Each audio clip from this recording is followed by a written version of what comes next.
was like two Ed Geins. There was the one that was out there during the day, and then there was the one at night that was digging up the graves. Every time you would call the office with some new detail, it got bigger and bigger. Among the things they found were bowls that had been made from the tops of human skulls. Things like this just don't happen in the 1950s in a small town like Plainfield. It's not the nature of man to do the things that he did. It's an aberration. For more than a century, the movies have brought our most vivid nightmares to life. Often, the fear is conjured from fantasy, from imagining the unimaginable. But it's even more frightening when the demons are real. Based on a true story. Just that small phrase that these events actually happened sort of makes the film much more both relevant and much more terrifying. Norman Bates in Psycho, Leatherface in the Texas Chainsaw Massacre, Buffalo Bill in The Silence of the Lambs. Each of these characters had its origins in the same true story, the unspeakable crimes of a single man. His name was Ed Gein. The writers of fiction, who are really good at it, could take Ed Gein and you could make him almost anything you wanted to make him in the world of horror, because he had so much to work with. Gein's crimes were committed against the living and the dead. The depraved acts of a damaged mind, they slashed through the surface of a complacent age, revealing the darkness that lurked just below. His twisted world became America's obsession. And what is, at bottom, the story of a boy and his mother became the template for half a century of horror. There's something about Gein that appeals to the morbid curiosity within all of us. It's so macabre, so bizarre, so deviant that we can't look away. How long have you known Mr. Gein? 7 years. 7 years. What kind of a man did you know him as? Well, a man, he's a nice man, just like anybody else. The only difference I'd say in the man, he seems to be a little hot.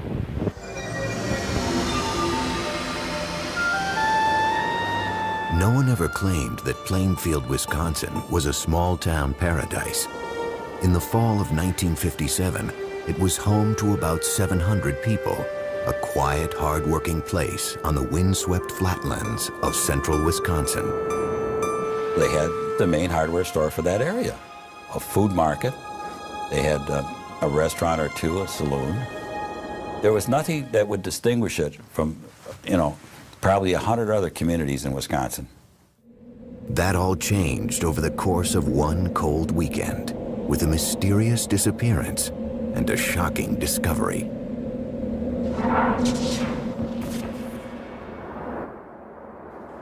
Saturday, November 16th marked the beginning of an annual Wisconsin ritual. Deer season. In Plainfield, the men hunted not for sport, but for food. Their trophies would be killed, hung in barns, and dressed out, gutted and butchered. All the males would be out in the woods. And so the main street would be a quiet place.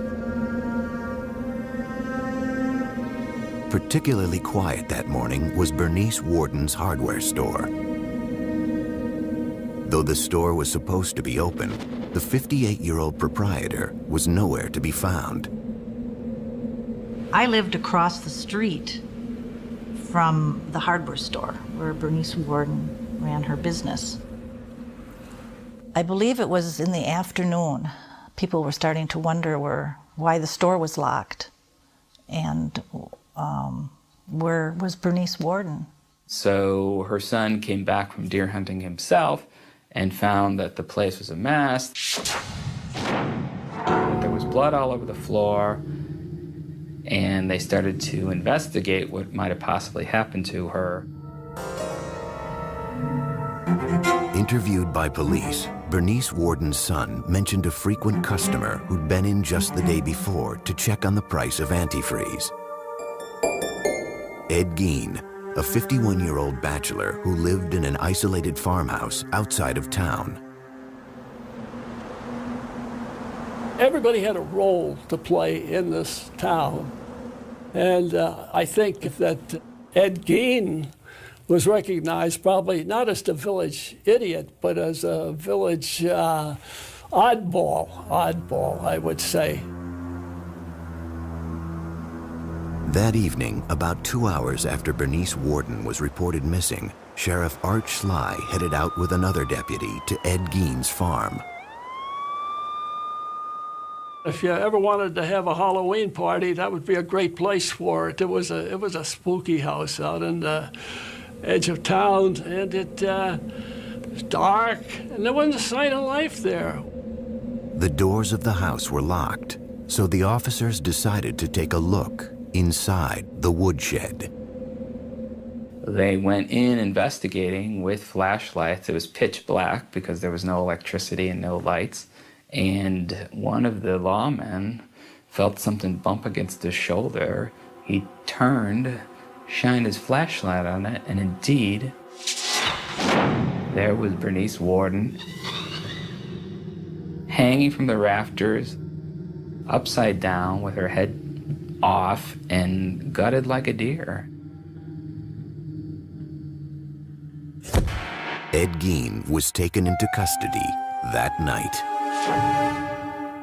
As he sat quietly in his cell at the Waushara County Jail, police continued to search his woodshed and then cautiously ventured into his home. Inside, they would discover a horrific scene. Bernice Warden's gutted carcass, it turned out, was only Ed Gein's latest grim creation.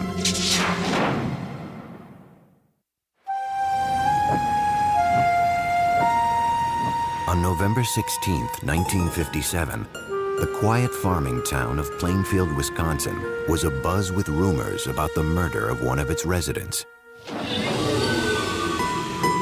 Bernice Warden's mutilated and decapitated corpse had been found that night in the woodshed of 51-year-old Ed Gein. With Gein now in custody, police prepared to enter his house for the first time. It was a cold, dark night, and the place had no electricity. The officers had only lanterns and flashlights to illuminate the scene. Well, Gein's entire house was in a state of really unimaginable squalor. It was so completely overwhelmed with the trash of a decade. It was chaos in terms of housekeeping. Well, you don't keep house, the kitchen was a jumble. Everything, there was dirty things here and newspapers laid up here and junk all over the place. But the officers discovered much more than mere filth. In plain sight, scattered throughout the house, was a ghastly array of human remains. Investigators were completely stunned and appalled to discover this incredible collection of human body objects. And among the things they found were bowls that had been made from the tops of human skulls. And then they found what looked like trinkets, but it was like a string of nipples from breasts, all on a string. They found a shade pole that was made from a set of women's lips. And they had found other body parts there. Then you'd go out into what would be like a living room, and they found furniture, a lampshade that was made out of human skin, chairs that were upholstered in human skin. They found face masks. Gein had apparently flayed the skin from the heads of the victims and preserved them and stuffed them with paper and hung them on the wall as decorations. Each disturbing discovery seemed to top the previous one, until finally, one officer came upon a brown paper bag. He opened the paper bag and saw a hank of human hair, and as he himself later described it, he said he had no idea what possessed him to do it, but just sort of reflexively, he reached in and pulled this thing out. To his horror, he discovered it was a woman's face. Worse yet, it was someone the cops recognized, a local bar owner named Mary Hogan, who had gone missing 3 years before. For 30 hours, the man apparently responsible for this gruesome spectacle sat in his jail cell, refusing to speak to investigators. Finally, they confronted him with Bernice Worden's corpse. And with that, Ed Gein began to come clean.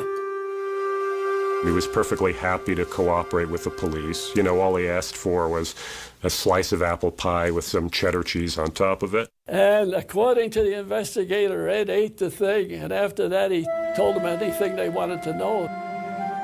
They said, well, what's all these body parts in here, Ed? You know, how many people did you kill? All the dead stuff in his house, they just assumed that it was like murder victims. All told, Gein would confess to only 2 killings: Bernice Worden and Mary Hogan. The rest of his grisly artifacts, he said, were crafted from corpses he had stolen from local cemeteries.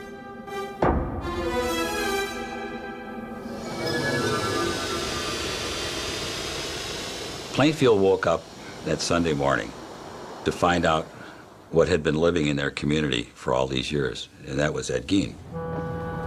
My dad, he couldn't tell us what had happened. He just said, I want you to come in and watch the news tonight with me. And the news came up on the television. He was the person. I just said to my dad, oh my gosh, that's Ed. We were all upset. We were all devastated. We were horrified about what had happened. It was a terrible, horrible thing.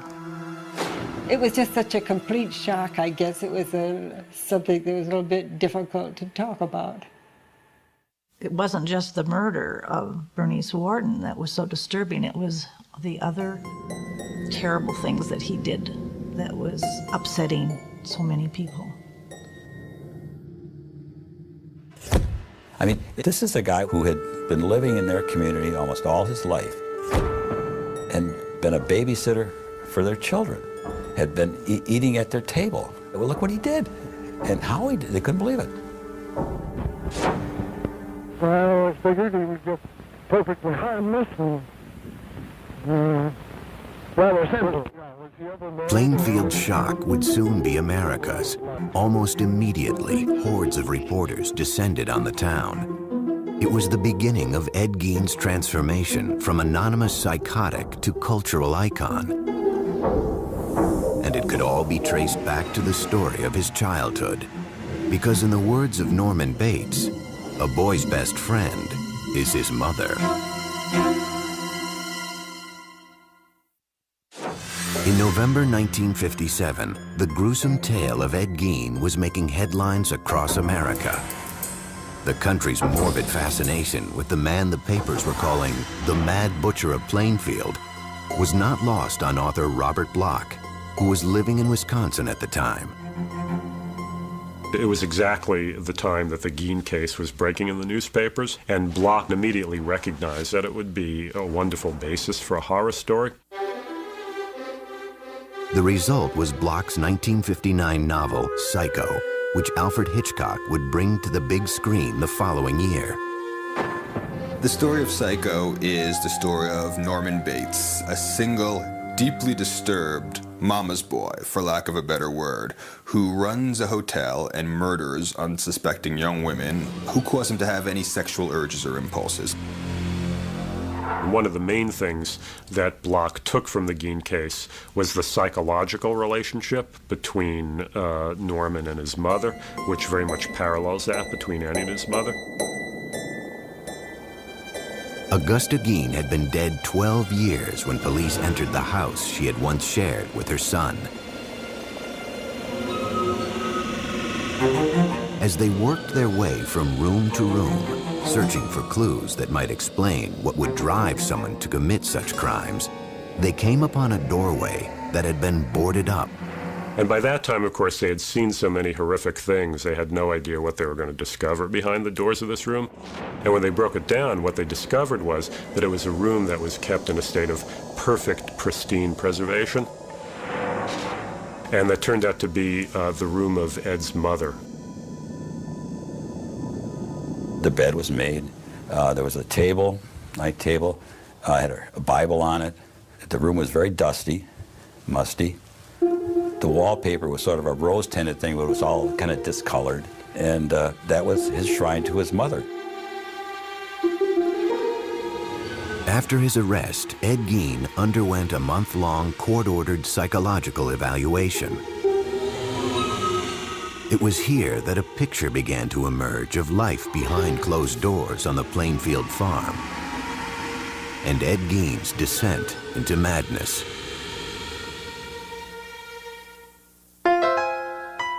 Born in 1906 in La Crosse, Wisconsin, Edward Theodore Gein was the son of an alcoholic grocery store owner and a strong-willed, God-fearing housewife. When he was 8, his mother Augusta insisted that the family leave their La Crosse home. One reason, apparently, she insisted that the family move from La Crosse was because, in her mind, it was like Sodom and Gomorrah. With the proceeds from the sale of their grocery store, the Gein family settled onto a 200-acre farm in Plainfield. Isolated, the family dynamic grew stranger and stranger. Mr. Gein had a very strange relationship with his mother. It was a love-hate relationship. He listened to her and worshipped her and followed her very closely. She was religiously devout, if not fanatical woman. Very, very domineering, very, very strong-willed. I mean, she completely dominated her husband, as well as her 2 sons, Gein and his brother Henry. Augusta would preach a lot out of the book of Revelations that said that women were whores, women were tramps, women were definitely evil beings out to, hurt people. The Gein household really became a sort of breeding ground for psychopathology. You have these 4 people stuck together, completely under the sway of this woman. So it really becomes an incubation place for madness.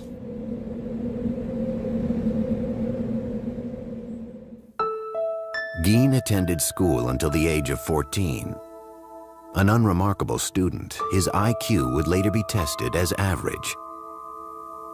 And when he finished school at approximately 7th grade, he just went home then and worked on the farm there. So he did not have contact with the outside world, shall we say, to any extent. In 1940, when Ed was 34, his father died of a heart attack. Now it was just Ed, mother, and older brother Henry. I think Henry was probably a genteel man who worked hard on the farm and tried to please his mother as well. But he wasn't Ed. He had his own ideas of how his life should be led. In May 1944, Henry and Ed found themselves battling a brush fire on their property. According to Ed, the fire got out of control and he lost sight of his brother. He went for the police, and though he told them he didn't know where Henry was, he was able to lead them straight to his brother's dead body. I've heard rumors that there were bruises on Henry's head that weren't ever explained away. But at the time, it was such a big tragedy for the family, it just became, well, they've already been through enough. Ed and Mother were now alone, but their union would be short-lived. Just months after burying her son Henry, Augusta suffered a stroke that left her partially paralyzed. When Mother became ill, had a stroke, and was paralyzed, he cared for her very closely and literally, seemingly worshipped the ground she walked on. Sometime in 1945, Augusta Gein suffered another stroke. She died that December, a devastating blow to her 39-year-old son. His mother had completely undermined his manhood in every way. And at her funeral, he was reacting like a little schoolboy who had just lost his mommy, you know, and just crying hysterically. Everything that he knew in the world seemingly was gone. That was his one link with sanity that was remaining at that point.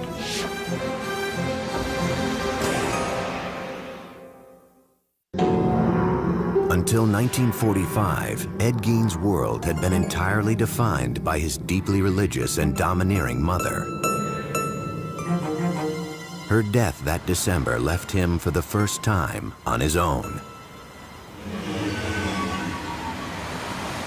Living alone in an isolated farmhouse outside Plainfield, Wisconsin, the 39-year-old earned money by helping the townspeople with odd jobs or working on threshing crews. From the time I was pretty small, Eddie Gein was always just, you know, part of the crew.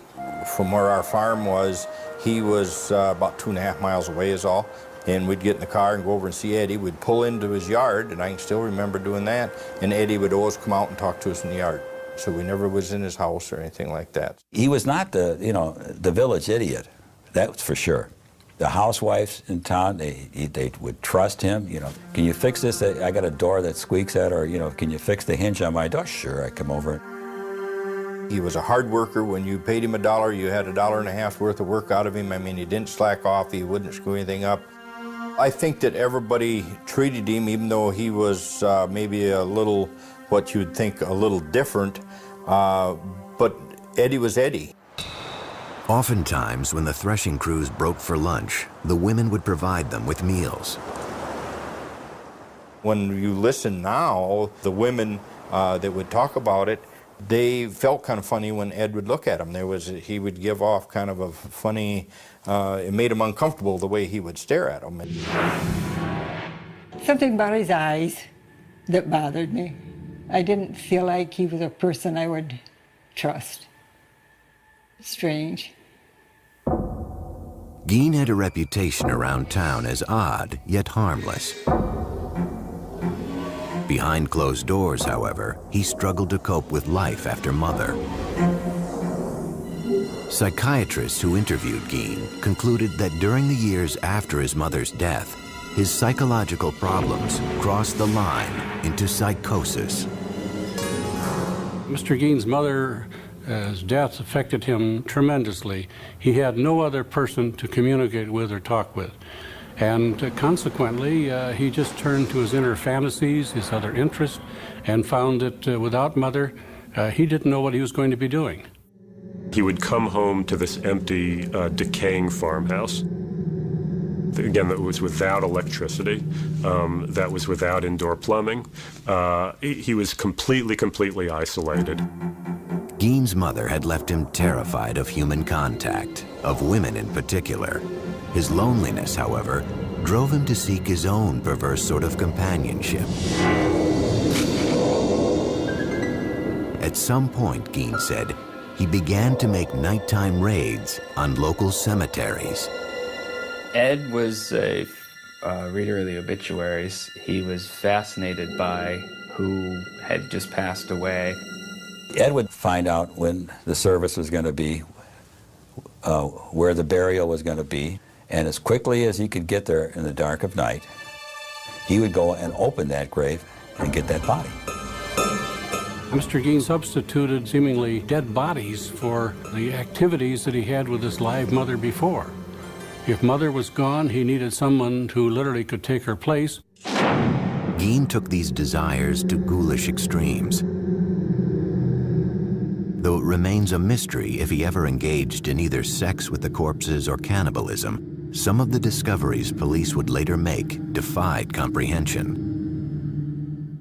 There was what the police called a mammary vest, the upper torso of a woman that Gein had taken from the body and preserved and attached straps to.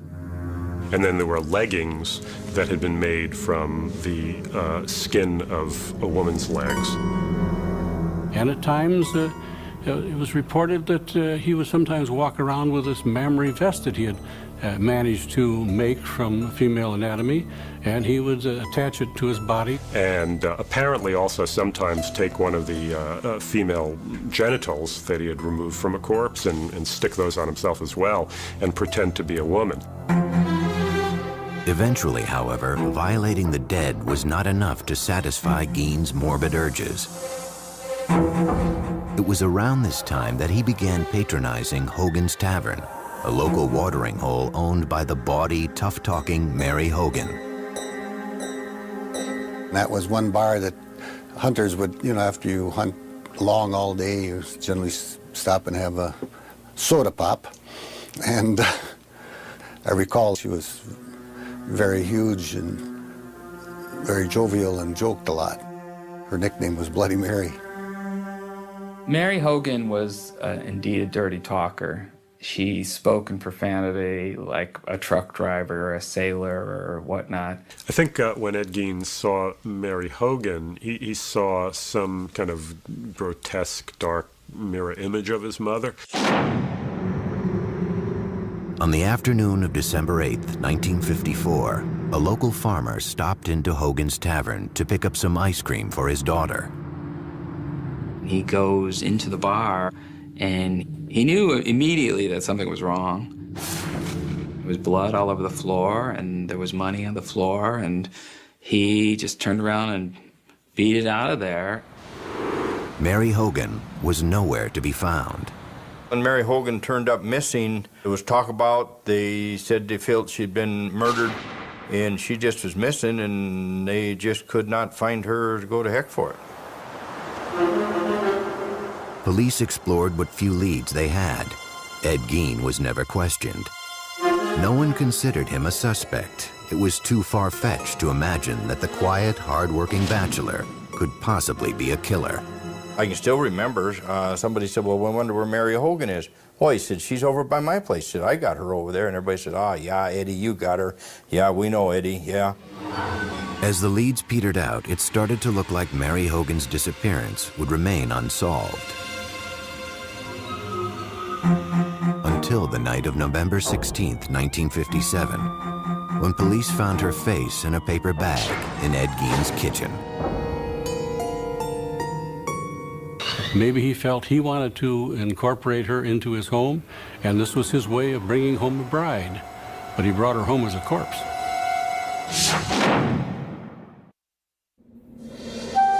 As 1957 drew to a close, the people of Plainfield, Wisconsin were still reeling from the nightmare visited on their town.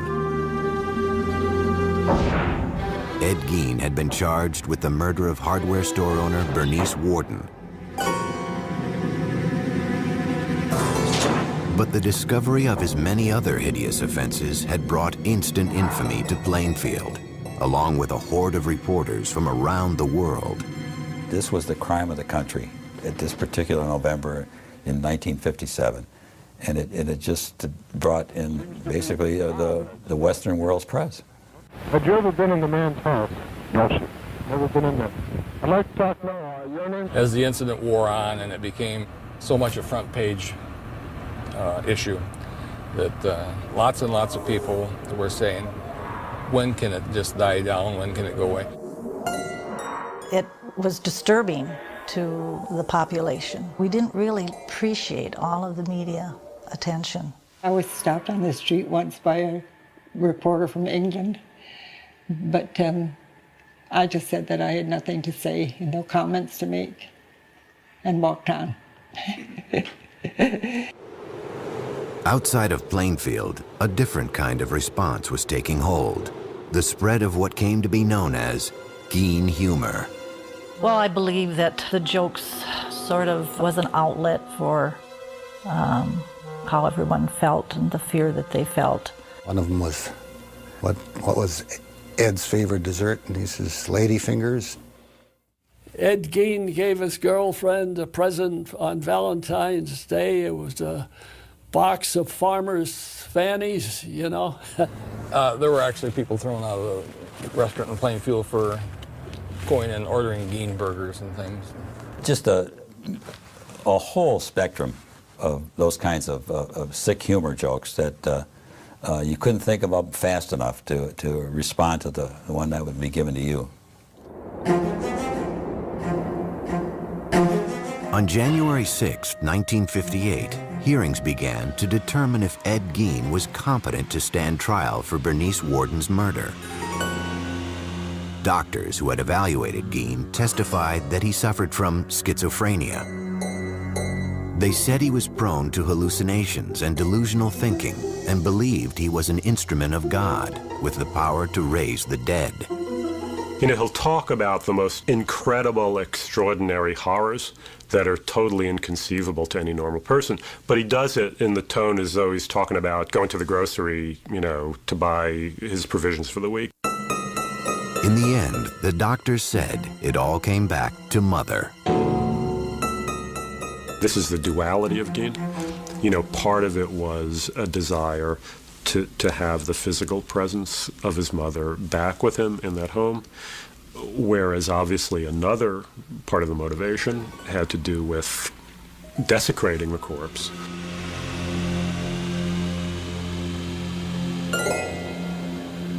Reporter Dick Leonard remembers sitting next to Gein as the sanity hearing drew to a close.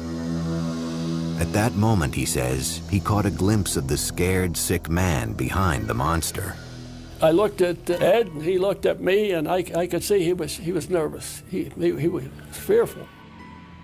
And he says to me, "What are they going to do to me? What are they going to do to me?" So the judge raps everybody to be quiet.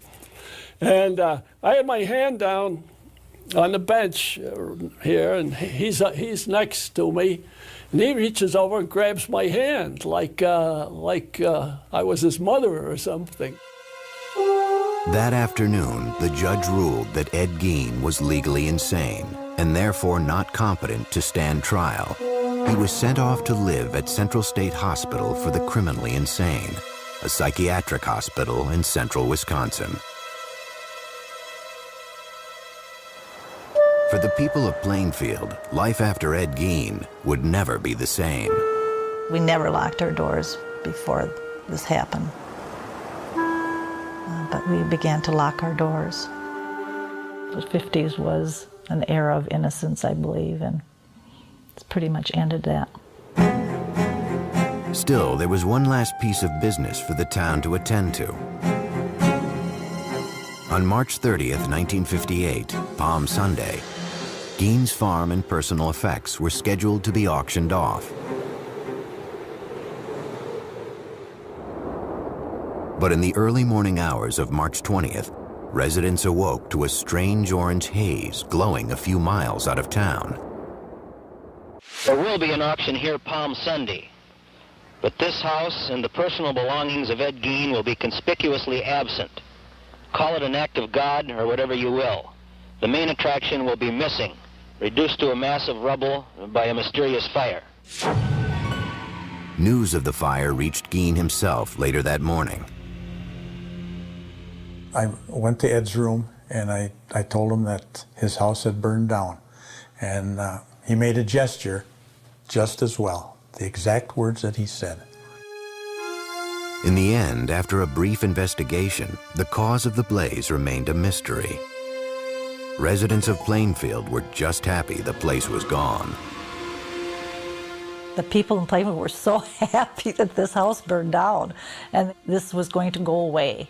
We weren't going to be bombarded by the media. We were not going to be having tourists come to Plainfield to see Ed Gein's horror house.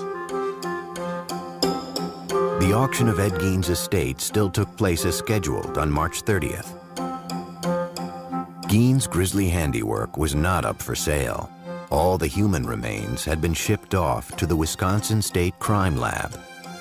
Yet that didn't stop hundreds of curiosity seekers from descending on the farm. One of the things sold at the auction was Ed Gein's car, which a very enterprising carny type immediately purchased and started to take on tour. Ed Gein's car used to show up at county fairs, like an exhibit, you know, like the two-headed cow or, you know, the bearded person. so that that would be an exhibit that you could put a tent around it and charge admission. At Central State Hospital, staffers soon came to view Ed Gein as something of a model patient. Ed was a quiet individual. He'd go and sit in the corner in the day room. And, we had some nice lounge chairs out there, and he'd read the paper there. He wouldn't converse too much with other patients. I can remember we used to play cribbage together out in the day room. There were, however, times when Gein behaved oddly. When it got, say, full moon, he would talk about women, what he'd like to do to them, and just ramble on and on. Just like very incoherent. And then as the full moon dissipated, he would get more back to normal. But he always had that glint in his eye that you kind of figured there was something there that was wrong.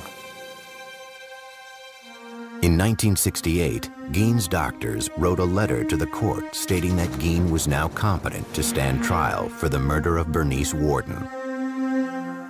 When he walked into the courtroom, there was dead silence. It was just, I mean, you could hear a pin drop.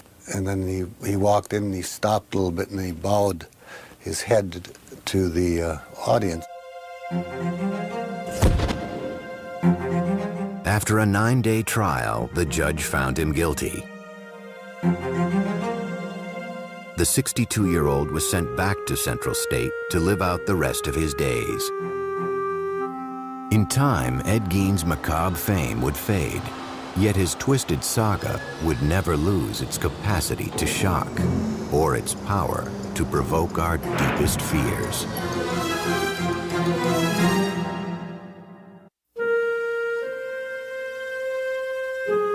By the early 1970s, an aging Ed Gein was quietly passing his days in a Wisconsin mental institution.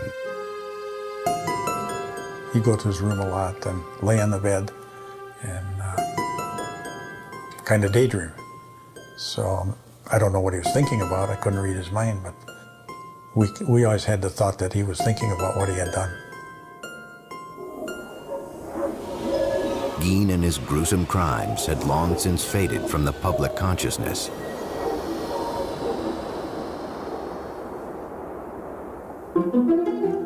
Yet the story of the so-called Mad Butcher of Plainfield had firmly taken root in the darkest reaches of the American psyche. It was a time where he became almost unlifelike, almost like he was a creature of fiction, I think. Some type of a demigod, almost. My name is Gunnar Hansen. In 1973, I killed 4 people. I was Leatherface in the Texas Chainsaw Massacre. When Texas Chainsaw Massacre was released, it played predominantly in drive-ins. And to say there was an uproar over it would be an understatement. You know, teenagers went in their cars looking for a good time. And what they were exposed to was literally 90 minutes of pure hell. Directed by Tobe Hooper, the film featured a character named Leatherface, who wore a mask made of human skin. During the filming, late one night, Tobe told me that this was based on Ed Gein, very loosely. I mean, what he said was that Ed Gein was the inspiration for the family, that if you take essentially the fact that they made furniture out of bones, that they had skin lamps, that they might be cannibals, and that Leatherface wore a mask, those characteristics were lifted from Ed Gein. What Leatherface really is Ed Gein as a little child would imagine him to be. Because these crimes were real, we had to make Leatherface into this hulking monster who wears a mask of human flesh and wields a chainsaw, instead of being the boy next door who does these horrible things. 17 years later, a different take on the legend of Ed Gein would help make the film The Silence of the Lambs a critical and commercial hit. If you look at The Silence of the Lambs, where the Buffalo Bill character is trying to make a skin suit out of women's body parts, which is something that's based directly on Gein. The killer, the grave robber, all of the things that, you know, you want to get into a good horror story, he was there. He was their source. Because the imagination could take Ed Gein anywhere And it has. The irony is that as twisted as Norman Bates was, as terrifying as Leatherface wielding his chainsaw is, and as pathologically insane as Buffalo Bill is, Gein was worse. Gein had everything these characters had in spades. 2001 saw the release of a low-budget independent film about the life of Ed Gein. I thought Ed Gein would be a good topic for a movie just because of the mindset of this person. This person who lives by himself with his fantasies and with just his loneliness and his mental illness, eventually steps over the line and becomes a killer. On July 26, 1984, Ed Gein died of respiratory failure. He was 77 years old. There wasn't too much emotion at that time. There wasn't much talk going on in town other than he's gone. He's dead. Ed Gein ended up being buried in the most appropriate place for him, right next to his mother in the Plainfield Cemetery. You know, ever since her own death in 1945, it had been his great dream to get back to her, and finally in death he had achieved that. Sometime after his death, Ed Gein's tombstone was stolen from the ground. It was eventually recovered and is currently being kept in storage at the Waushara County Sheriff's Department. To this day, however, groundskeepers at Plainfield Cemetery still find flowers and letters that have been left at his grave. There's no way in the world that anyone could ever decipher completely or even intelligently what Ed was thinking or doing. It's not the nature of man to do the things that he did. It's an aberration. The fact that Ed Gein was a sick man mentally, I don't think that mattered to any of us. He did some horrible things no matter what his condition was, and so we had no sympathy for the man. Mr. Gein was an example of a monster that was in hiding. He was not known to his neighbors. He presented a facade of normality to them, and that's why he literally could have the mask of sanity over the whole situation until he was discovered. Obviously, we can never really know. To ask what made Ed Gein is ultimately as unknowable as to ask what made Mozart Mozart. You just don't know.